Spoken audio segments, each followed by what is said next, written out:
So we're speaking today about enriching relationships and about the transition from singleness to married life, and we're sharing reflections from life experiences as well as talking about what we teach at Divine Mercy University in our programs and our courses. Yeah, and I find it to be a fascinating topic. We're created for relationships, and relationships are so critical to everyone. And so how does one go about this transition from a single life with family relationships, friend relationship, work relationships, to this very special, intimate relationship with a spouse? You know, as we talk with students and those of us who do clinical work, and we try to sort of step back and think, okay, so what's the most important thing that people really need to grab a hold of? And at least from our perspective, it's that I find my path, by God's grace, to be the best single person I can be. That I find contentment and fulfillment, regardless of the struggles, the sufferings that life brings to all of us, single or married. Sure. But how do I become this person fully alive, as one of the saints would say, that reflects the image of God? That makes sense, to really not necessarily look for, I'll be content and happy when this next thing happens, but learning to live well now. I think I've heard it said to some degree that in a way marriage just increases the joys and the challenges in a sense of what you're already finding in your life. It doesn't necessarily turn you into a completely different person. Yeah. I remember in college, a bunch of us young guys together having our weekly time together of focusing on God and talking about life, and a number of us were in the transition of getting married. And one of my friends got married first, and one day pulled me aside and we took a walk, and he was like, I thought getting married would solve all of my sexual temptations. And he was like, I'm just like dumbfounded and so disappointed. It's actually made it worse. And I'm like, what do you mean? And he was like, well, you realize how great it is to have sexual relations in an intimate, committed, God-ordained relationship. And how that you still have to be chaste, that there's this other real person who has wishes and desires and needs, and it's just not like what, as a single guy, I envisioned. and it was like one of those eye-opening moments of, even before I got into the whole career of psychology and counseling, that, oh wow, marriage actually doesn't really solve all of my problems. There's an interesting expression that I found really helpful as a young married man. Somebody said, you know, you should never hang your hat on a hook that can't bear the weight. And you know, I thought, well, what does that mean? What is that about? Like, you know, I don't hang my hat, you know?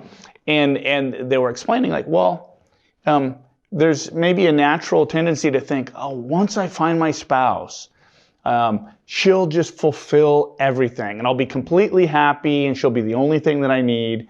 And it turns out that that's too much to ask of any one human person.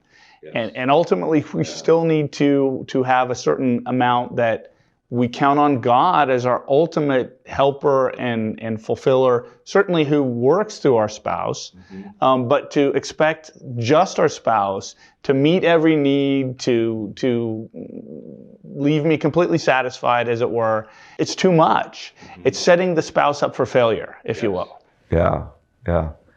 And I like how you talked about how God works in our marriages. And we often think of sacramental grace as a special grace that will help me in my marriage, which is very true. But there's a deeper meaning in that sacramental grace of God's going to use this relationship to work on me to be more holy, to be more like Jesus. Yeah. And that's hard work.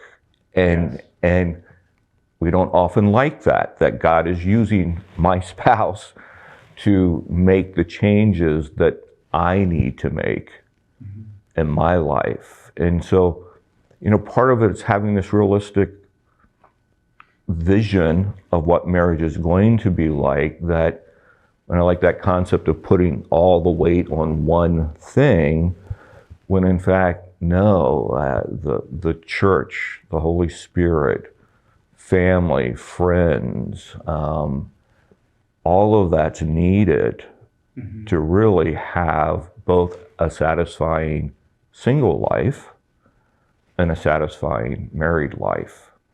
And to recognize that, God is going to use marriage in my life in ways that I'm not anticipating it.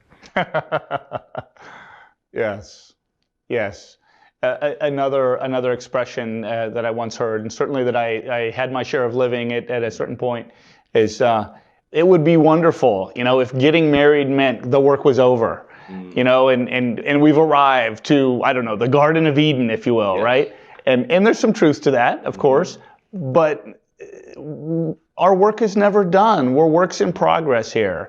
And there's plenty of work to be done in the marriage, that the marriage brings about, that the marriage makes visible, that maybe wasn't clear that needed to be done before.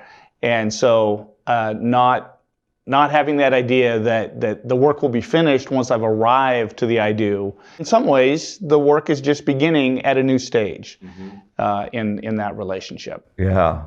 And I like that reference to the Garden of Eden, because regardless of one's religious faith or culture, deep down in each one of us is this deep desire to be back to how God originally intended it to be. And so we have these deep desires in the midst of these deep wounds caused by our parents, by other family, by friends, wounds by our own choices at time.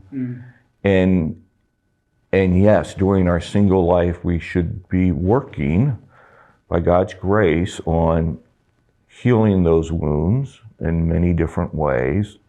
But when you get into this unique, intimate relationship, you're going to find deeper parts of the Garden of Eden and deeper parts of the wounding that's going to come out, which is okay. It's actually good, because that's how God designed it, for us to really grow. And celebrating 40 years of marriage that has had its joys and sorrows, I can honestly say that my wife and I are not the people we want to be, but thank God we're not the people we used to be. Nice. And yes. God has really, made just this very sweet relationship that I just can't imagine living without.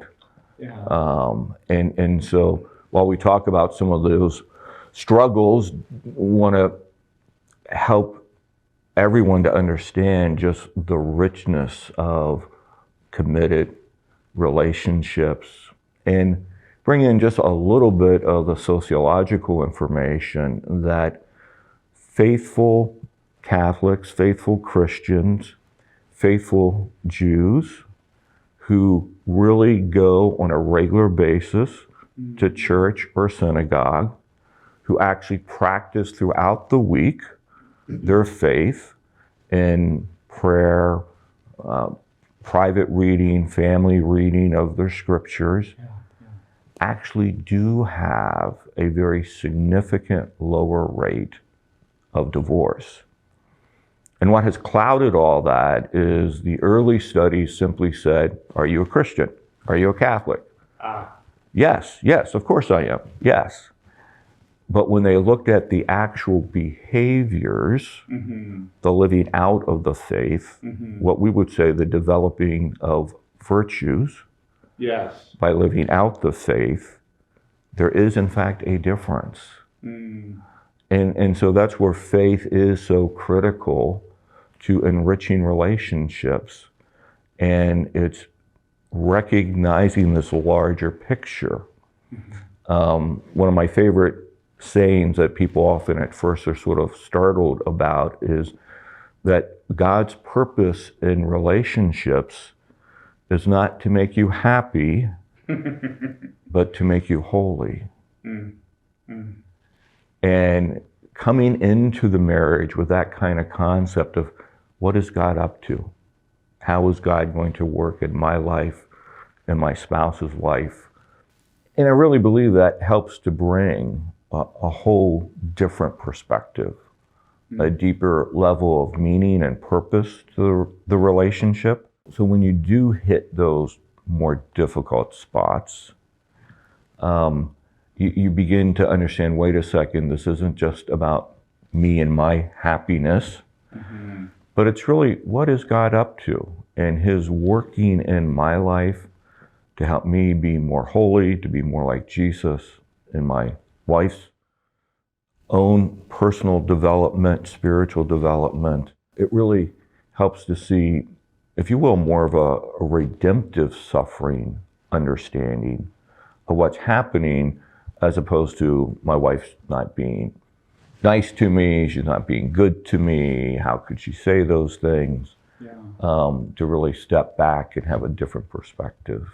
Well, and that's interesting, because the temptation when we begin to suffer, and I'm thinking of the arc of Christ entering Holy Week, going onto the cross.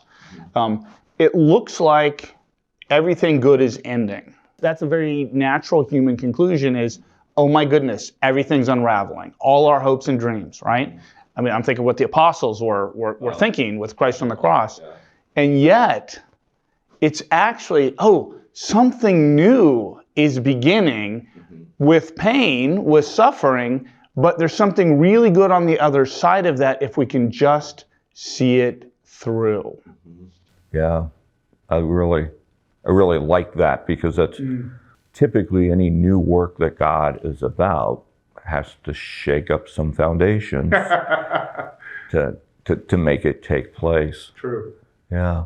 Well, one of the things that I think is very important in this transition from singleness to marriage is to realize that in the transition is the time to really check things out and not to allow your passions, your emotional passion, your physical passion to distort what's actually happening. And that's where discernment is such a key process. And getting away from the idea of, this is the one, I know God has told me this is the one, and I'm not denying that God might do that, but God is much more likely to use your family, your friends, wise counsel, reason, to help you really understand, what am I getting into?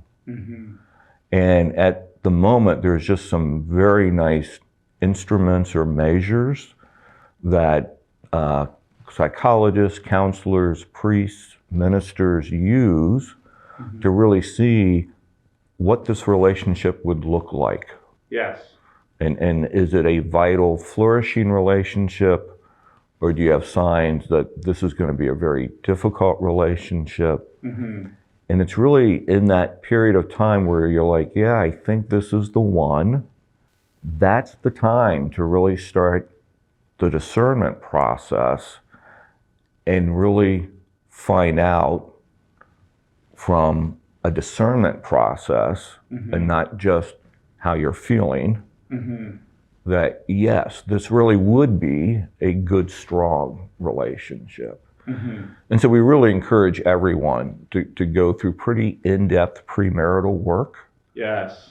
And if nothing else, be aware of what you're getting into. Where are the tender spots? Where is there construction ahead signs, so to speak? Yes. Yeah. And too often we see premarital counseling as the stuff I have to do so I can have a church wedding. The hoops. The hoops, exactly, that I have to jump through, as opposed to no. This is a part of the discernment process that will really lay the foundation that you need, or give you the stop sign that you really need to heed. So that's interesting. Instead of being a speed bump, it's really this opportunity, this checkup, if you will. Yes. Yeah, I like that phrase. Yeah, definitely a checkup on this relationship. Yeah.